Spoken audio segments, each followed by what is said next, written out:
Hello friends, welcome to BPSC right way. स्वागत है आप सभी का बीपीएससी राइट वे पर। बिहार करंट अफेयर्स के मई महीने के रिवीजन के साथ आज हम फिर से हाजिर हैं। ये रिवीजन सीरीज का 5वां पार्ट है। तो चलिए देखते हैं आज का पहला प्रश्न। आचार्य किशोर कुणाल को भारत गौरव पुरस्कार किस कारण से दिया जा रहा है? आपके ऑप्शंस हैं भारतीय साहित्य को बढ़ावा देने के लिए, दूसरा है भारतीय संस्कृति और सभ्यता को वैश्विक स्तर पर बढ़ावा देने के लिए, तीसरा है भारतीय शिक्षा के क्षेत्र में योगदान के लिए और चौथा है सामाजिक कार्यों के लिए। इसका सही उत्तर है ऑप्शन बी। देखते हैं क्या है पूरी खबर। आचार्य किशोर कुणाल को भारत गौरव पुरस्कार भारतीय संस्कृति और सभ्यता को वैश्विक स्तर पर बढ़ावा देने के लिए दिया जा रहा है। ये पुरस्कार मिला उन्हें 5 जून को और कहां पर? पेरिस, फ्रांस में। कमेंट बॉक्स में आप हमें बताइए कि 5 जून को विश्व में कौन सा दिवस मनाया जाता है। अगला प्रश्न है, बिहार को सर्वश्रेष्ठ प्रदर्शन करने वाले राज्य का पुरस्कार किस योजना के तहत प्रदान किया गया? आपके ऑप्शंस हैं जल जीवन मिशन, दूसरा है स्वच्छ भारत मिशन, तीसरा है मृदा स्वास्थ्य एवं उर्वरता योजना और चौथा है प्रधानमंत्री फसल बीमा योजना। इसका सही उत्तर है ऑप्शन सी, यानी मृदा स्वास्थ्य और उर्वरता योजना। इंपॉर्टेंट क्वेश्चन है ये।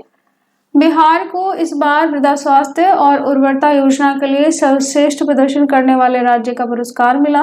ये पुरस्कार किसने दिया है, किसने जारी किया है? तो भारत सरकार के कृषि और किसान कल्याण मंत्रालय के द्वारा। इससे बिहार की कृषि और स्वास्थ्य योजनाओं में उत्कृष्टता को मान्यता प्राप्त होती है। अगला प्रश्न है, शुभम यादव ने राष्ट्रीय कुश्ती चैंपियनशिप में किस भार वर्ग में कांस्य यानी ब्रॉन्ज पदक जीता है? आपके ऑप्शंस हैं 74 किलोग्राम, ऑप्शन बी है 97 किलोग्राम, ऑप्शन सी है 86 किलोग्राम और ऑप्शन डी है 65 किलोग्राम। इसका सही उत्तर है आपका option B 97 kilogram. Shubham Yadav ने राष्ट्रीय कुश्ती फेडरेशन कप सीनियर चैंपियनशिप में 97 किलोग्राम गीको रोमन भार वर्ग में ब्रॉन्ज जीता। उन्होंने कर्नाटक के पहलवान को 8-0 अंक से हराकर यह उपलब्धि हासिल की है। पटना को हाल के केंद्रीय प्रदूषण नियंत्रण बोर्ड यानी सीपीसीबी के बुलेटिन के अनुसार देश के सबसे प्रदूषित शहरों में कौन से स्थान पर रखा गया है? आपके ऑप्शन है पहले स्थान पर, दूसरा है तीसरे स्थान पर, तीसरा है दूसरे स्थान पर और चौथा है चौथे स्थान पर। इसका सही उत्तर है पटना को रखा गया है सेकंड प्लेस पे। केंद्रीय प्रदूषण नियंत्रण बोर्ड यानी सीपीसीबी के बुलेटिन के अनुसार 276 AQI के साथ देश के सबसे प्रदूषित शहरों में दूसरा स्थान प्राप्त हुआ पटना को। कब की हम बात करें? मई की। श्रीगंगानगर 287 AQI के साथ उस समय पहले स्थान पर था। आपको एक जरूरी सूचना दे देते हैं कि हमने अपना ऐप बीपीएससी राइट वे के नाम से गूगल प्ले स्टोर पर उपलब्ध करा दिया है। आप इसे अभी जाके चेकआउट कर सकते हैं या इस वीडियो के बाद आप इसे चेकआउट करें। यहाँ पर हमने बीपीएस से रिलेटेड 78 टेस्ट सीरीज लॉन्च की है, नेशनल और बिहार करंट अफेयर्स की टेस्ट सीरीज लॉन्च की है और साथ ही बिहार करंट अफेयर्स की ईयरली मैगजीन भी हमने लॉन्च की है। इसके अलावा आप सभी के लिए खुशखबरी ये भी है कि बीपीएससी राइट वे की तरफ से मिनी टेस्ट आयोजित किए जा रहे हैं जो बिल्कुल फ्री है सबके लिए। बाइलिंगुअल है नेचर में, हिंदी इंग्लिश दोनों में है, डिस्क्रिप्शन के साथ है और ये डेली 8 बजे से 12 बजे तक सबके लिए फ्री रहते हैं। तो आप इनको अटेम्प्ट करिए और अपनी तैयारी को नया आयाम दीजिए। खोकहनाहा गांव ने हाल के चुनावों का बहिष्कार क्यों किया? ये मई की बात हो रही है जिस समय चुनाव चल रहे थे। आपके ऑप्शंस है गांव में बेरोजगारी बढ़ी थी इसलिए, दूसरा है कोसी नदी के द्वारा गांव को भारी नुकसान हुआ इसलिए, तीसरा है गांव में शिक्षा सुविधाओं की कमी रही इसलिए और चौथा है गांव में अपराध की बढ़ती दर। ये इलेक्शन से रिलेटेड प्रश्न है और बिहार के इसी गांव ने चुनावों का बहिष्कार किया इसलिए इम्पोर्टेंट है। वहां पर कोसी नदी के द्वारा गांव का जो मुद्दा था कि उसको नुकसान हो रहा है, इस वजह से खोकहनाहा गांव ने कोसी नदी द्वारा हुए नुकसान और सरकार की ओर से कोई ठोस पहल नहीं किए जाने के कारण पिछले 2 चुनावों का बहिष्कार किया है। देखिए, इसको कहते हैं एक्चुअल में डेमोक्रेसी। गांव को बार बार बाढ़ का सामना करना पड़ रहा है और बुनियादी सुविधाओं की यहाँ बहुत कमी है जिसे स्थानीय लोग मतदान का बहिष्कार कर रहे हैं। अगला प्रश्न है, भारतीय प्रौद्योगिकी संस्थान पटना यानी आईआईटी पटना को हाल ही में किस प्रकार के इन्वर्टर के लिए भारत सरकार से पेटेंट प्राप्त हुआ है? आपके ऑप्शंस हैं उच्च ऊर्जा क्षमता वाला इन्वर्टर, दूसरा है हल्का कॉम्पैक्ट और पोर्टेबल इन्वर्टर, तीसरा है अत्याधुनिक स्मार्ट इन्वर्टर और चौथा ऑप्शन है स्वचालित पावर स्टेबलाइजर। इसका सही उत्तर है ऑप्शन बी। IIT पटना को हल्के कॉम्पैक्ट और पोर्टेबल इन्वर्टर के लिए भारत सरकार से पेटेंट प्राप्त हुआ है। इस इन्वर्टर की प्रमुख विशेषताएं इसकी पोर्टेबिलिटी है और ऊर्जा दक्षता है, जो इसे अन्य उत्पादों से अलग बनाती है। बिहार का पहला ह्यूमनॉइड रोबोट सुमेध 1.0 किस संस्था के द्वारा लॉन्च किया गया था? ऑप्शन है बिहार प्रौद्योगिकी संस्थान, दूसरा है बिहार विज्ञान केंद्र, तीसरा है CIMAGE ग्रुप और चौथा है पटना विश्वविद्यालय। इसका सही उत्तर है ऑप्शन सी। सुमेध 1.0 बिहार का पहला ह्यूमनॉइड रोबोट है। 30 अप्रैल 2024 को यानी ऑलमोस्ट मई के स्टार्टिंग में इसे CIMAGE ग्रुप के द्वारा लॉन्च किया गया। यह रोबोट अत्याधुनिक तकनीक और डिजाइन से लैस है और इसका लॉन्च बिहार की तकनीकी और अनुसंधान क्षमताओं में एक महत्वपूर्ण मील का पत्थर है। मोहनिया रामगढ़ चौसा सड़क को हाल ही में किस नाम से मान्यता दी गई है? आपके ऑप्शंस हैं 319B, दूसरा है 319A, तीसरा है 319C और चौथा है 320A। सही उत्तर है ऑप्शन बी 319A। सड़क परिवहन एवं राजमार्ग मंत्रालय की स्थायी वित्त समिति ने मोहनिया रामगढ़ चौसा के बीच की 45 किलोमीटर सड़क को नवघोषित 319A के रूप में मान्यता प्रदान की है। इस परियोजना से बक्सर से वाराणसी के बीच यात्रा की सुविधा और क्षेत्रीय कनेक्टिविटी में सुधार होगा। आप सभी के लिए हमने BPSC 78 टेस्ट सीरीज लॉन्च की है अपने ऐप पर, जिसमें हमने 25 से अधिक ऑनलाइन टेस्ट उपलब्ध कराए हैं। बाइलिंगुअल हैं सभी टेस्ट और इसके अलावा इसमें 10 से ज़्यादा आपके करंट अफेयर्स हैं, यानी जनवरी 2024 से नवंबर 2024 तक के करंट अफेयर्स मंथ वाइज अलग से हमने इसमें प्रोवाइड कराए हैं। इसके अलावा एक अलग से हमने करंट अफेयर्स की टेस्ट सीरीज भी लॉन्च की है, जिसमें बिहार और नेशनल करंट अफेयर्स के टेस्ट शामिल हैं। 50 वर्षों के बाद बिहार से वॉलीबॉल खिलाड़ी का चयन भारतीय राष्ट्रीय टीम में किस खिलाड़ी के रूप में हुआ है? ऑप्शन है स्नेहा कुमार, दूसरा है खुशी, तीसरा है अपर्णा यादव और चौथा है प्रीति देवी। इसका सही उत्तर है खुशी। 50 वर्षों के बाद बिहार से पहली बार किसी खिलाड़ी का चयन भारतीय वॉलीबॉल टीम में हुआ है। औरंगाबाद की 19 वर्षीय खुशी ने अंडर 20 महिला वॉलीबॉल टीम में अपनी जगह पक्की की है। अगला प्रश्न है पर्यावरण से। बिहार के पर्यावरण सचिव ने जकार्ता फ्यूचर्स फोरम में किस महत्वपूर्ण विषय पर चर्चा की? ऑप्शंस हैं जलवायु परिवर्तन और नवीकरणीय ऊर्जा, दूसरा है वन संरक्षण और वनीकरण, तीसरा है जल जीवन हरियाली मिशन के प्रभाव, चौथा है वैश्विक जलवायु समझौतों की समीक्षा। इसका सही उत्तर है ऑप्शन ए। चलिए देखते हैं इस खबर को। बिहार के पर्यावरण सचिव ने जकार्ता में फ्यूचर्स फोरम में भारत और बिहार द्वारा रिन्यूएबल ऊर्जा स्रोतों को बढ़ावा देने के प्रयासों पर ध्यान केंद्रित किया। उन्होंने भारत की गैर फॉसिल ईंधन की बढ़ती हिस्सेदारी और बिहार के जलवायु प्रतिरोधी विकास पथ को भी उजागर किया। उन्होंने एनर्जी ट्रांजिशन यानी ऊर्जा संक्रमण, अंतर्राष्ट्रीय सहयोग और विकासशील देशों के लिए समर्थन बढ़ाने पर जोर दिया। बिहार के विश्वविद्यालयों में नए पाठ्यक्रम शुरू करने के लिए अब किसकी अनुमति आवश्यक होगी? विश्वविद्यालय के कुलपति की, ऑप्शन बी है शिक्षा विभाग के सचिव, ऑप्शन सी है राज्यपाल और ऑप्शन डी है केंद्रीय शिक्षा मंत्री की। तो नए रूल्स के हिसाब से अब आवश्यकता होगी राज्यपाल की अनुमति की। बिहार के विश्वविद्यालयों में नए पाठ करने के लिए अब राज्यपाल की अनुमति आवश्यक है। यह आदेश पाठ्यक्रम की गुणवत्ता और प्रबंधन में अनुशासन सुनिश्चित करने के लिए जारी किया गया है, जिससे जो शैक्षणिक मानक हैं उनको बनाए रखा जा सके और शिक्षा प्रणाली को योजनाबद्ध तरीके से संचालित किया जा सके। पटना के बॉबी कुमार को किस खेल की विश्व कप टीम में चुना गया है? ऑप्शन है फुटबॉल, दूसरा है हॉकी, तीसरा है सेपक टकराव और चौथा है क्रिकेट। सही उत्तर है ऑप्शन सी। बॉबी कुमार पटना से हैं। भारतीय सेपक टकराव विश्व कप टीम में इनका चुनाव हुआ है। सेपक टकराव, जिसे कभी कभी सेपक टकरा भी कहा जाता है, एक पारंपरिक दक्षिण पूर्व एशियाई खेल है जिसमें खिलाड़ी एक बास्केटबॉल के समान गेंद को किक करते हैं और अभी फिलहाल में भारत में ये खेल तेजी से लोकप्रिय हो रहा है। बिहार सरकार ने 2024-25 के लिए मिट्टी नमूनों की जांच का कितना महत्वाकांक्षी लक्ष्य निर्धारित किया है? ऑप्शन है 2 लाख, दूसरा है 3 लाख, तीसरा है 4 लाख और चौथा ऑप्शन है 5 लाख। तो इसमें जो आपका आंसर है वो है डी। इतने मतलब 5 लाख मिट्टी नमूनों की जांच का लक्ष्य निर्धारित किया है बिहार सरकार ने।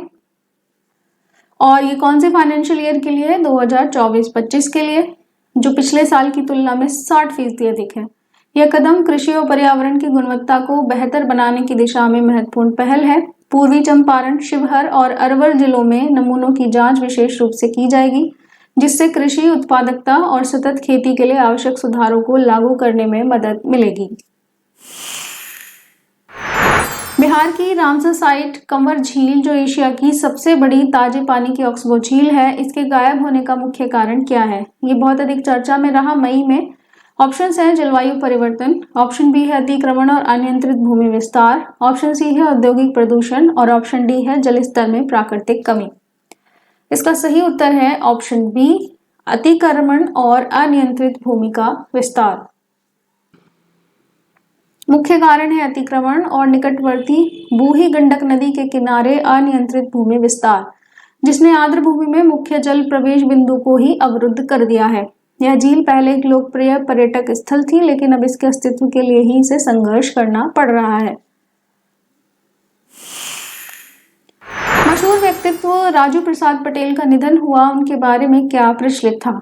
ऑप्शंस हैं उन्होंने पारंपरिक भिक्षा की बजाय डिजिटल प्लेटफॉर्म का उपयोग किया, दूसरा है वे एक प्रमुख सामाजिक कार्यकर्ता थे, तीसरा है उन्होंने सरकारी योजनाओं के प्रचार में प्रमुख भूमिका निभाई और ऑप्शन डी है उन्होंने समाज में नई तकनीकों का विरोध किया।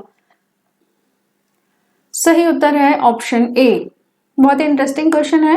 राजू प्रसाद पटेल, जिसे डिजिटल भिखारी के नाम से जिन्हें जाना जाता था, इन्होंने भिक्षा के लिए डिजिटल प्लेटफॉर्म का उपयोग कर समाज में एक नई पहचान बनाई थी। उन्होंने डिजिटल युग की सहूलियतों का उपयोग कर भिक्षा की अपील की और इस तरह से एक अनूठी पहचान बनाई। खनन उद्योग में प्रोत्साहन राशि की शुरुआत से किसे लाभ होगा? ऑप्शंस हैं केवल उपभोक्ताओं को, दूसरा है केवल उद्यमियों को लाभ होगा, तीसरा है उपभोक्ता और उद्यमी दोनों को लाभ होगा और ऑप्शन डी है केवल खनन विभाग को लाभ होगा। तो इसमें प्रोत्साहन राशि की वजह से लाभ होगा दोनों को, उपभोक्ताओं को भी और उद्यमियों को भी। उप मुख्यमंत्री विजय कुमार सिन्हा के द्वारा उद्योग खनन में प्रोत्साहन राशि की शुरुआत की घोषणा से न केवल उपभोक्ताओं को लाभ होगा बल्कि उद्यमियों के लिए भी। यह पहल खनन व्यवसायियों के बीच स्वस्थ प्रतिस्पर्धा को बढ़ावा देने के साथ साथ खनन क्षेत्र में ट्रांसपेरेंसी एवं अनुशासन को सुनिश्चित करेगी। इसके अतिरिक्त खनन वाहनों की पहचान को सुव्यवस्थित करने के लिए नई व्यवस्था लागू की जाएगी। प्लेसेंट regional health south east Asia journal में प्रकाशित शोध के अनुसार बिहार में 2016 में लागू शराब प्रतिबंध से किस किस क्षेत्र में सकारात्मक प्रभाव देखा गया? ऑप्शंस है शराब के सेवन और अंतरंग साथी हिंसा, दूसरा है केवल शराब के सेवन, तीसरा है केवल अंतरंग साथी के साथ हिंसा और चौथा है आर्थिक विकास और रोजगार। सही उत्तर है ऑप्शन ए। प्लेसेंट regional health south east Asia journal में प्रकाशित हुआ है एक शोध, उसके अनुसार बिहार में 2016 में जब शराबबंदी लागू हुई, उसने 2.4 मिलियन दैनिक और साप्ताहिक शराब सेवन के मामले और 2.1 मिलियन मामलों में साथी के साथ हिंसा को रोका है। इसके अलावा प्रतिबंध ने राज्य में 1.8 मिलियन पुरुषों को अधिक वजन या मोटापे से बचाने में भी मदद की है। यह प्रतिबंध पीने वालों और हिंसा के पीड़ितों के लिए महत्वपूर्ण जनसंख्या स्तर पर स्वास्थ्य लाभ प्रदान करता है। इंडिया स्किल्स 2023-24 प्रतियोगिता में बिहार के युवाओं ने कुल कितने मेडल जीते? ऑप्शन है 5 मेडल, ऑप्शन बी है 6 मेडल, ऑप्शन सी है 7 मेडल और ऑप्शन डी है 8 मेडल। सही उत्तर है ऑप्शन सी यानी 7 मेडल। इंडिया स्किल्स 2023-24 में बिहार के युवाओं ने कुल 7 मेडल जीते। इनमें 3 गोल्ड मेडल थे जो कि अमित कुमार, राजेश शर्मा और गौतम गिरी ने जीते अलग अलग श्रेणियों में। एक सिल्वर मेडल था, गोवर्धन कुमार ने साइबर सिक्योरिटी में जीता। 3 ब्रॉन्ज मेडल थे जिनमें सुजीत कुमार ने वाटर टेक्नोलॉजी, अवनी शर्मा ने हेयर ड्रेसिंग और मौसम कुमार गिरी ने वेब टेक्नोलॉजी में हासिल किया। ये सारे मेडल शामिल हैं। बिहार सरकार ने वायु प्रदूषण विश्लेषण के लिए कौन कौन से शहरों में अध्ययन करने का निर्णय लिया है? पहला ऑप्शन है पटना और भागलपुर, दूसरा है मुजफ्फरपुर और गया, तीसरा है पटना और दरभंगा और चौथा है गया और पूर्णिया। सही उत्तर है आपका ऑप्शन बी।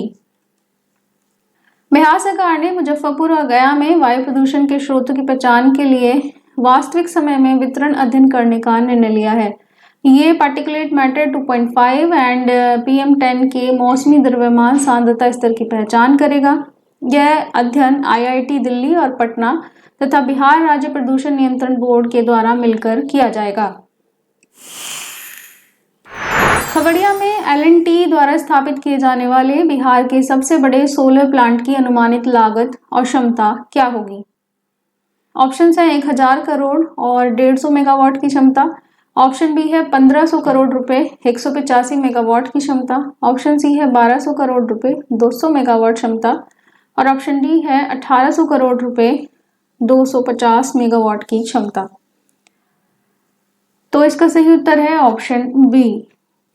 एल&टी यानी लार्सन एंड टर्बो के द्वारा खगड़िया में कजरा में स्थापित किए जाने वाले सोलर पावर प्लांट की लागत 1500 करोड़ रुपए होगी और इसकी क्षमता 185 मेगावाट। इसके साथ ही 253 मेगावाट की बैटरी स्टोरेज क्षमता भी होगी। इस परियोजना से राज्य के ऊर्जा बुनियादी ढांचे को सशक्त करने और पर्यावरण संरक्षण में महत्वपूर्ण योगदान मिलेगा। प्रसाद रत्नेश्वर को 2024 का नटराज कला सम्मान किस क्षेत्र में उनके योगदान के लिए मिला है? ऑप्शन है संगीत, दूसरा है चित्रकला, तीसरा है नाट्य संवर्ग अभिनय और चौथा है लेखन। सही उत्तर है ऑप्शन सी। प्रसाद रत्नेश्वर को 2024 का नटराज कला सम्मान उनके नाट्य संवर्ग अभिनय में विशिष्ट योगदान के लिए प्राप्त हुआ है। ये पुरस्कार रंगमंच पर उनके अद्वितीय और प्रेरणादायक कार्यों की मान्यता के रूप में दिया गया है। अगला प्रश्न है, बिहार की टीम ने हाल ही में आयोजित दिव्यांग T20 क्रिकेट टूर्नामेंट में कौन सा स्थान प्राप्त किया? ऑप्शन है पहला, दूसरा स्थान, ऑप्शन सी है तीसरा स्थान, ऑप्शन डी है चौथा स्थान। सही उत्तर है ऑप्शन डी। बिहार की टीम ने दिव्यांग cricket control board of India और महाराष्ट्र दिव्यांग क्रिकेट एसोसिएशन के द्वारा आयोजित नेशनल दिव्यांग T20 क्रिकेट टूर्नामेंट में चौथा स्थान प्राप्त किया। इस टूर्नामेंट के समापन समारोह में WPL की खिलाड़ी पूनम खेमनार ने टीम को सम्मानित किया, जो दिव्यांग क्रिकेट खिलाड़ियों की मेहनत और समर्पण की सराहना करता है। बिहार की पहली महिला कौन है जिन्हें एशिया पैसिफिक अंडर 30 सूची में शामिल किया गया है? ऑप्शन है सपना सिन्हा, ऑप्शन बी है रश्मि सिंह, ऑप्शन सी है प्रियंका यादव, ऑप्शन डी है दीपिका शर्मा। सही उत्तर है इसका ऑप्शन ए, सपना सिन्हा। मुजफ्फरपुर की सपना सिन्हा को एशिया पैसिफिक क्षेत्र की अंडर 30 सूची में शामिल किया गया है, जिससे वह इस सूची में शामिल होने वाली बिहार की पहली महिला बन गई हैं। निधन हुए पद्मश्री सर्जन डॉक्टर नरेंद्र प्रसाद को किस क्षेत्र में उनके योगदान के लिए जाना जाता है? ऑप्शन है साहित्य और कला, दूसरा है चिकित्सा और सर्जरी, तीसरा है खेल और विज्ञान और चौथा है ऑप्शन डी। वेरी ऑब्वियस, उनका आंसर है चिकित्सा और सर्जरी। डॉक्टर नरेंद्र प्रसाद को उनकी चिकित्सा पेशे में आदर्श भूमिका और सर्जरी के क्षेत्र में महत्वपूर्ण योगदान के लिए जाना जाता है। पद्मश्री से सम्मानित हुए बिहार के कला सितारे पुस्तक में कितने पद्मश्री कलाकारों की जीवन गाथा शामिल की जाएगी? ऑप्शन है 10, दूसरा ऑप्शन है 12, ऑप्शन सी है 14 और ऑप्शन डी है 16। इसका सही उत्तर है 14। एक पुस्तक है जिसका नाम है पद्मश्री सम्मानित बिहार के कला सितारे। इसमें बिहार से जुड़े 14 पद्मश्री कलाकारों की कहानियों को शामिल किया जाएगा। यह जानकारी पुस्तक के प्रमुख बिंदुओं में स्पष्ट रूप से दी गई है। आज के लिए बस इतना ही। फिर मिलते हैं आपसे अगले टॉपिक के साथ, यानी जून 2024 के बिहार करंट अफेयर्स के साथ। तब तक आप जुड़े रहें BPSC राइट वे के साथ। Thank you.